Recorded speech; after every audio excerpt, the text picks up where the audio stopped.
क्या हम उसी भारतीय संस्कृति और देश की बात कर रहे हैं? क्या हम उसी विरासत की और उसी परवरिश की बात कर रहे हैं? हम उसी भारत महान देश से आते हैं? बस कुछ कह नहीं जाता।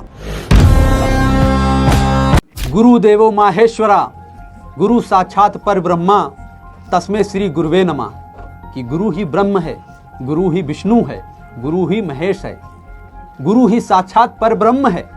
ऐसे गुरुओं को कोटि कोटि नमन है, ऐसे गुरुओं के चरणों में बारंबार प्रणाम है। क्या हम उसी भारतीय संस्कृति और देश की बात कर रहे हैं? क्या हम उसी विरासत की और उसी परवरिश की बात कर रहे हैं? क्या हम उसी भारत महान देश से आते हैं, जहां शिक्षकों के हक की लड़ाई के लिए, विद्यार्थियों के हक की लड़ाई के लिए, बच्चों के उज्जवल भविष्य की लड़ाई के लिए अगर शिक्षक शांतिपूर्ण ढंग से अपनी बात को रखना चाहते हैं तो आप लाठियां चार्ज करेंगे, आप उन्हें दौड़ा दौड़ा के मारेंगे, आप उनका हाथ तोड़ेंगे, आप उनके कॉलर पकड़ेंगे, आप विद्यार्थियों को जेल में डालेंगे, आप ऐसे महान गुरुओं को आप जेल में डालेंगे। दिल में इतनी कठोर पीड़ा होती है कि बस कुछ कह नहीं जाता। मित्रों, जो रवैया मौजूदा व्यवस्था और तंत्र में बैठे नौकरशाह और अफसरशाहों ने अपनाया वो असंवैधानिक तो था ही, उसमें तानाशाह की भी झलक दिखाई पड़ती है। क्या यही लोकतांत्रिक मूल्यों का संवर्धन है? क्या यही हमारे लोकतांत्रिक मूल्य हैं? क्या यही डेमोक्रेसी का वे ऑफ गवर्नेंस है, जिसमें न्याय के बदले, इंसाफ के बदले लाठियां मिलेंगी? शिक्षकों को लहूलुहान कर दिया जाएगा, उनके साथ बदजुबानी और बदतमीजी की जाएगी। आखिर वो मांगने ही क्या गए थे? बच्चों का भविष्य। ये देश का भविष्य भी इन्हीं युवाओं पे टिका हुआ है और सरकारों को भूलना नहीं चाहिए कि जब जब युवा सड़कों पर उतरा है तो क्रांति का रूप लिया है।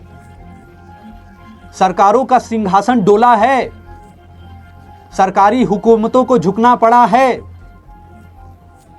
और मित्रों, ये मसला सिर्फ स्टूडेंट या शिष्य तक नहीं रह स्टूडेंट या शिक्षक तक नहीं रह जाता है।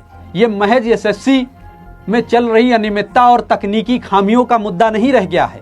ये उसमें व्याप्त भ्रष्टाचार का मसला नहीं रह जाता है। किंतु देश में जितने भी विभिन्न एग्जामिनेशन आयोजित हो रहे हैं, चाहे बीपीएससी पिछले वर्ष विवादों में रहा, चाहे रेलवे में करप्शन जो परीक्षा में व्याप्त है, अब उसमें बैठे संपूर्ण तंत्र को निकाल फेंकने का समय आ गया है। उसे जड़ से अमूल चमूल पूरी तरीके से नष्ट करने का समय आ गया है। इस आंदोलन को हम और हमारे साथ सारे संपूर्ण साथी समर्थन देते हैं। हम अपने चैनल से इस आंदोलन को पूर्ण समर्थन देते हैं और अब यह जन आंदोलन का रूप ले चुका है। मित्रों, अभी तक कोई भी विद्यार्थी हिंसक नहीं हुआ, अभी तक कोई भी विद्यार्थी का माँ बाप इस आंदोलन में शामिल नहीं हुआ। मात्र मुट्ठी भर चंद शिक्षक जो देश के महान गुरु हैं, जिन्हें किसी परिचय के मुहताज नहीं है, वो किसी परिचय की जरूरत नहीं है, वो जाने माने शिक्षक हैं और वो वहां पे अपनी कोचिंग की दुकान चलाने नहीं गए थे। वो टैक्स पेयर हैं। अगर वो कोचिंग चलाते हैं और बच्चों से पैसा लेते हैं, उन्हें क्वालिटी एजुकेशन देते हैं, उनका मार्गदर्शन करते हैं, तो एक हैवी टैक्स वो गवर्नमेंट को पे करते हैं। वो गवर्नमेंट की ही दुकान चलाते हैं। मित्रों, क्या हम उसी देश में रहते हैं? ये भारतीय संस्कृति की पहचान है, जहां शिक्षकों को आवाज उठाने पर उन्हें लहूलुहान किया जाएगा। बड़ी कष्ट और पीड़ा होता है। क्या इसी दृश्य को देखने के लिए हम बैठे हैं?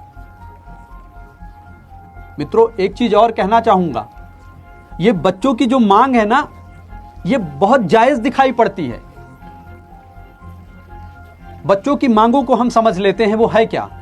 बच्चों का कहना है कि पहले एसएससी एग्जामिनेशन जब कराता था तो 4 दिन पहले उसका एडमिट कार्ड आ जाता था। इस बार 2 दिन पहले तक एडमिट कार्ड ना आया, ना वो डाउनलोड हो पाया।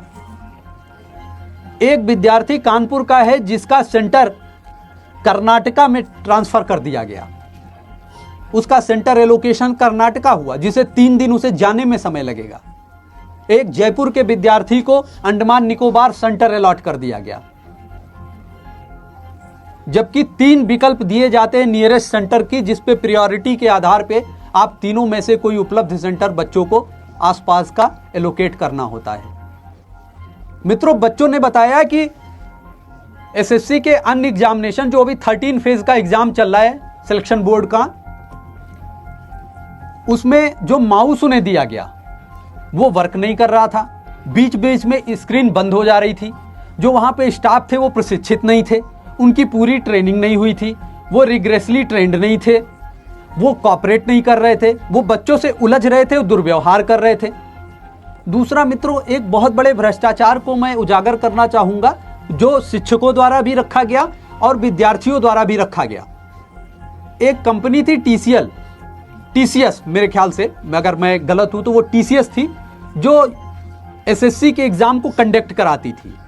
हाल के दिनों में पिछले वर्ष अचानक से टीसीएस से वो टेंडर लेकर के इड्यू इक्विटी नाम की कंपनी है, उसको ये कारोबार दे दिया गया, जिसमें भाई भतीजावाद की संलिप्तता होने का आरोप हमारे शिक्षकों द्वारा और टीचरों, हमारे विद्यार्थियों द्वारा लगाया जा रहा है।